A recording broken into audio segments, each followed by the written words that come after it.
Are we on? Can you hear me? Can you hear me? Microphone check. Lights. Cameras. We're going live. Hit me. This is swanky. This is lifestyle. This is culture. Welcome to the social center of everything culture. Culture Daily. Music as much as we are here through music. Of course, this is the big convo, and this is indeed a big conversation because I have someone in the studio who's a brother. Years ago, we used to talk about music, about entertainment, about what we wanted to do when we didn't know what we were doing. So it's always good to see people you know grow up in their space, you know, how you knew or expected them to some extent to grow up. I have Mr. Du in the studio. What's the challenge, broski? Well, people don't know how far back we go. Like, it's been years, man. Yeah. Did you, when we're having those conversations, right, was there any point where you're like, I'm going to do this? Did you have doubts? How do you see where you are right now, looking back at where you've come from? Charlie, it's been, you know, an amazing journey. I've been, you know, through a lot. I go through a lot, and so for me to be here right now, I'm just grateful. I'm just grateful, bro. And it's been a lot of hard work. It's been a lot of sacrifice, a lot of input, investment, time, money, Charlie. A lot of things go inside. What's been the most difficult part about this journey so far? Most difficult part is, I think, the sleepless nights, and you know, Charlie, sometimes they feel depressed, you go feel stressed here, because bro, a lot of pressure, it comes with a lot of pressure. And you see, for our work that we do, it's either you make it or you don't. Yeah, it's like you don't have anything to fall back on. No in-betweens, right? Bro, like no, okay, I go feel balance am with something. Nah, it's either you're making it or and fakra, that means if you go look for some, you know, some metal, some scraps, start to gather some scraps. But at the end of the day, I think that I never gave up. I've always been somebody that wants to push, become better. I know my capabilities. So, Charlie, when I look at the things where I feel like I can do, it pushed me to even ginger and then, you know, find a way. And that's what I've been doing for the past years. Every time they interview me, you know, it's always a different vibe. And, It's always a blessing, man, to have. Blessings. And for me, the perspective is you have those conversations privately, and then you have them like publicly. And one thing I want to know from you is, how do you deal with the things you deal with publicly, right? Even though they're private, like you said, they're depressing moments, quiet moments, sad moments. But fans are fans. They just want to see Mr. Du in a good mood all the time, right? How are you doing these things, like publicly too? Charlie, I think that one thing that I've come to learn is just being yourself. For an artist, sometimes you are being told what to do or how to act in public, and I feel like, Charlie, once you start being yourself, it makes work easier. It makes things easier. Like, usually people want you to comport or form some. You know, but meanwhile, your character no day like that. Maybe it will work for some people, but some people too, you know, they might own no be say them for form. You know, some people are very jovial, some people are very friendly. You know, like that's how they vibe. And so once you become yourself, you show the people yourself. I think that it makes things easier for you, because inside you, you know that, oh, this is the type of person I am. You don't battle with yourself. You don't have a whole internal battle with yourself. And so when it comes to dealing with pressures that are coming from outside, now you're ready for it. But if you're already battling stuff inside you, like, Charlie, this be how I did, but I won't form say this be how I did. There's a lot going on. So it's very difficult. So for me, that's how I think that I grew into being myself. And so when the pressures from outside start coming, I also handle it in a different. It makes it easier to handle. You understand, when people are insulting you, you know, people are trolling you. Tell me, I'm happy with myself. I did do things, like I do things that yesterday I was skating. I was at the skate park skating. All these things help me relieve stress. You understand, like I go skate just you know, just me or with my friends, and all these things me helps. How many artists juicy, like show that side. Was it a difficult process though, getting to this point where you basically you become yourself publicly, right? Like you said, you have to comport, you have to look a certain way, you have to say the right things in interviews. Was that a difficult process? Yeah, it was, because it's always hard finding yourself. It's always hard, especially in an industry where you don't really have a manual. You know, everybody's freestyling. Yeah. Everybody's freestyling most of the things that they do. So it's quite hard to have people find themselves, especially when everybody wants to advise you when you're coming up. Right. Everybody wants you to take the advice. And that one cry, they make the thing worse because it confuses you. Don't honestly. release this music. Yeah, don't sound like this. Yeah. Don't say this in your music. It's very confusing. I feel like artists should be left to create. Let them create whatever they want to create, and don't, bro, if you listen, everybody go like advice. Everybody. Yeah. It's crazy. Yeah, a lot of mouths in these 2 ears of ours, right? You finish, then your creative headspace is messed up because now you might want to sound some way because they've told you that's how you need to sound. Yeah. The cool thing is, in the midst of all this, you've been up to so much, right? Projects, in terms of the music, performances. Recently performed, the Ghana Dance Industry Awards. That was going on. How do you balance these things before we get to them individually? Is it also like, have you come to terms with the fact that I'm good at these things, so I can handle them? Yes, I think that I've come to understand the type of artist that I am. When it comes to performances, I think that people can testify that Mr. Drew is one of the best artists that we have from Ghana and in Africa as well, because like I keep saying, nobody's singing and dancing like I do from Africa. You get it? So that one there, I stand firm on them. So I found that part of me, and I still stick and stay with that. Like I'm grounded in that. Yeah. And so like I said, once you found yourself, everything else comes easy. In regards to performances, I always prepare ahead of time, Charlie. Give me some time, make I prepare. Big shout outs to the people at the Ghana Dance Industry Awards. Awards for recognizing me. It was an honorary award that they gave me for my impact in the dance industry. As you all know, I came from that background, so they gave me an honorary award, and I'm grateful for that. And big shout outs to the organizers. Nice one. Yeah. One thing I want to know too is with singing and dancing, right? We can't deny the fact. I mean, no performance should be considered as easier than the other, right? But it's levels to this. Yeah. For example, dancers, choreography, time to perform, the finances alone. Yeah. So all these come with expectations, right? Because you're fans of certain artists. I'm also fans of certain artists. I want to see this artist win this, do this, and go here. Yeah. Do you think fans, at this point in your career, fans have come to the point where they understand that it's not always going to be showy, glowy on stage with 15, 20 dancers because we're used to this? Yeah. Have you accepted that? Yeah, I think so. You continue to explain yourself to the band. I think that they've understood. People have understood, especially performances in general. People have come to understand that, I don't have to have even 50 dancers on stage. One day, Mr. Drew will just show up and then just try and sing.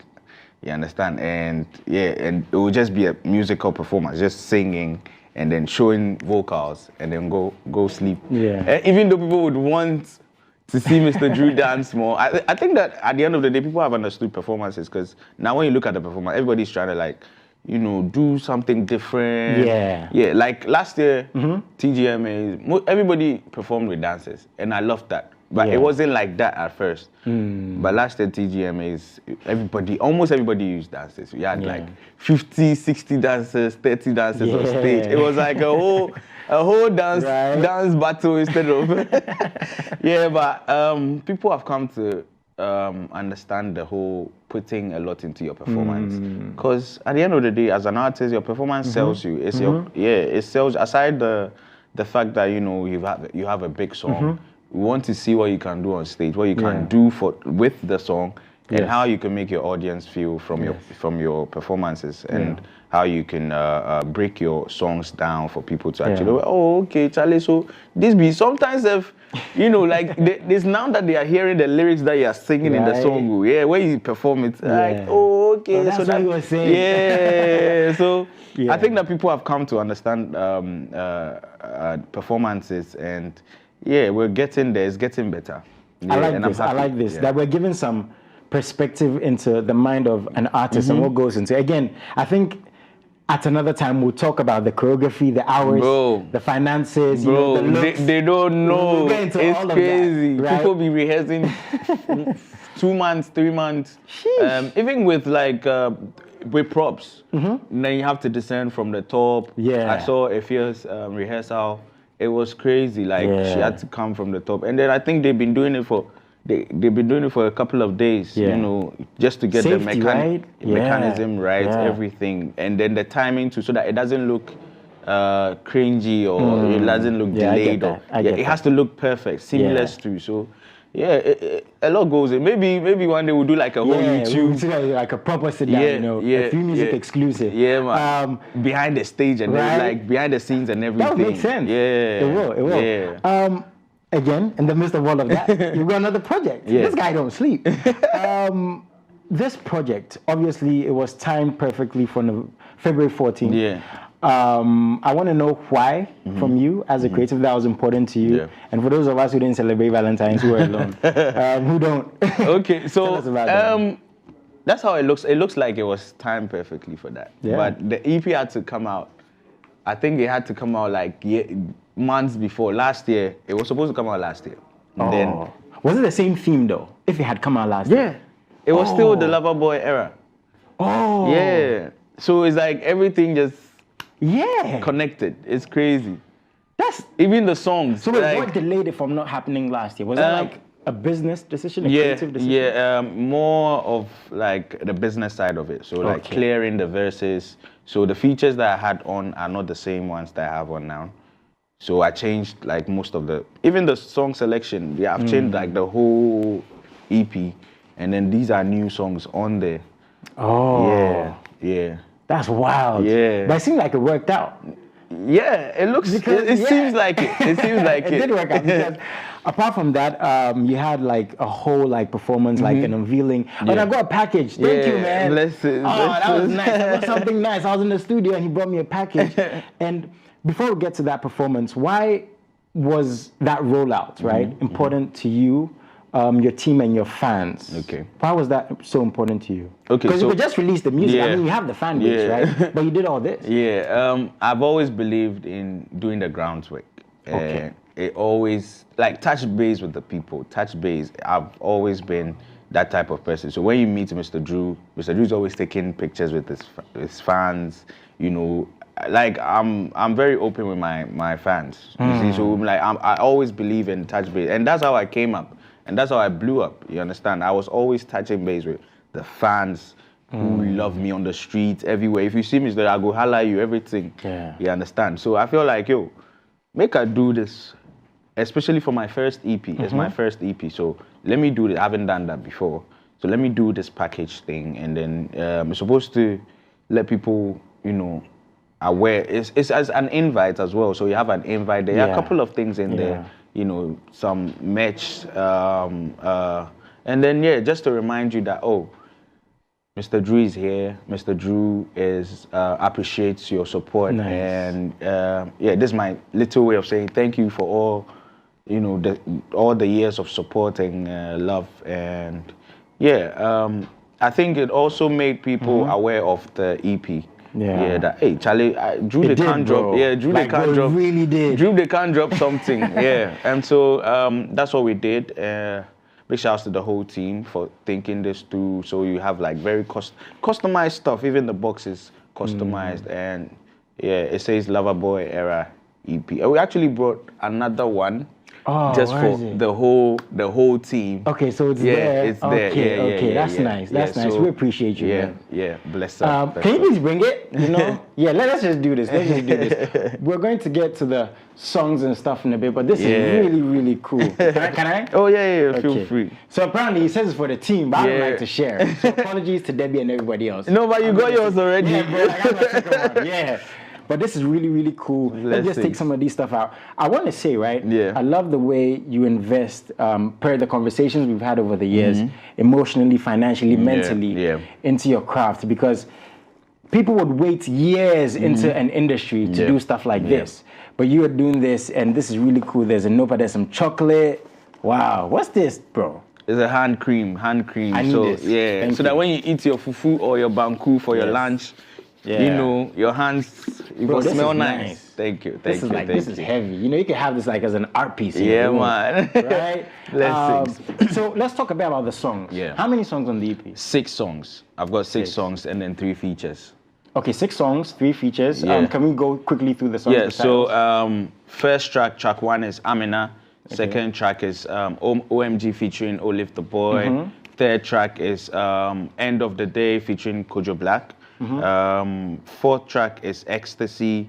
Fifth track is Collabo featuring Camido. And then the last song is Sneaky, which I think that everybody knows.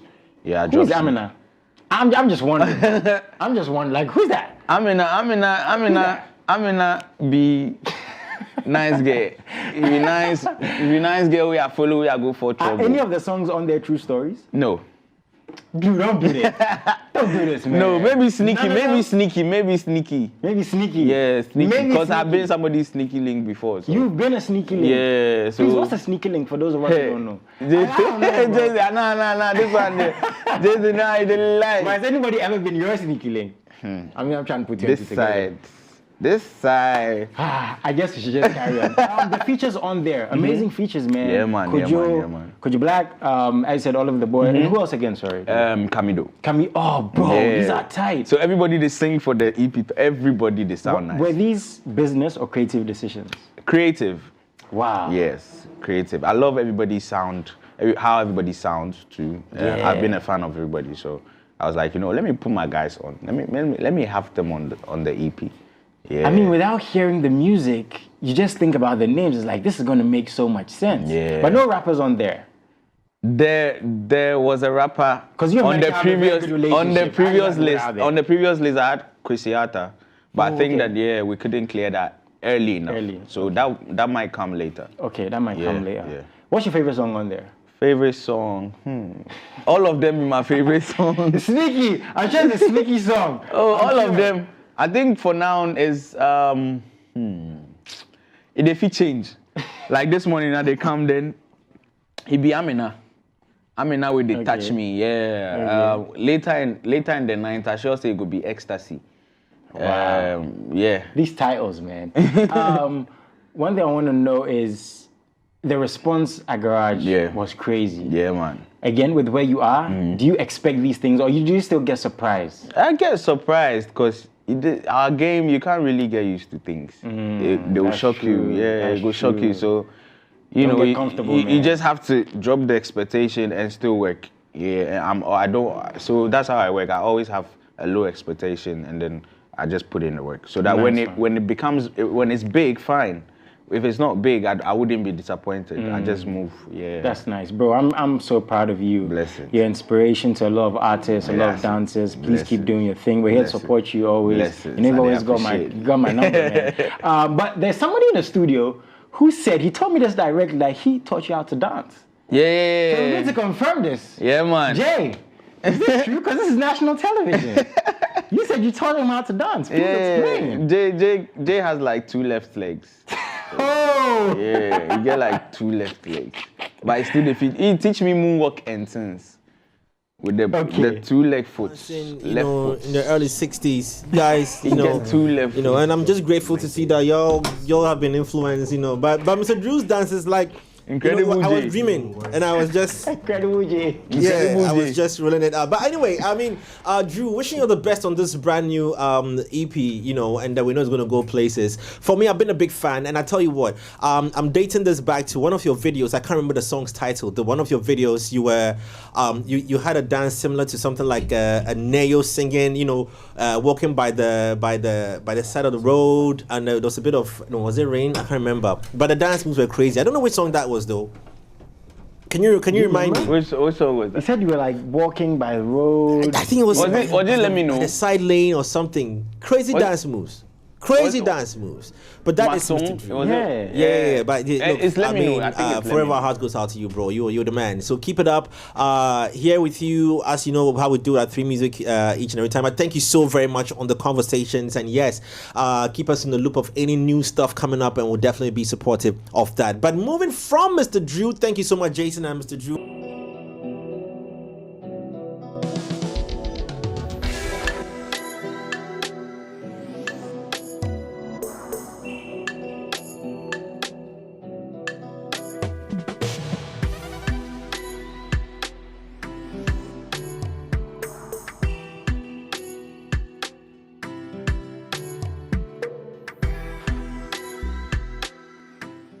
Culture Daily was brought to you by Telecel.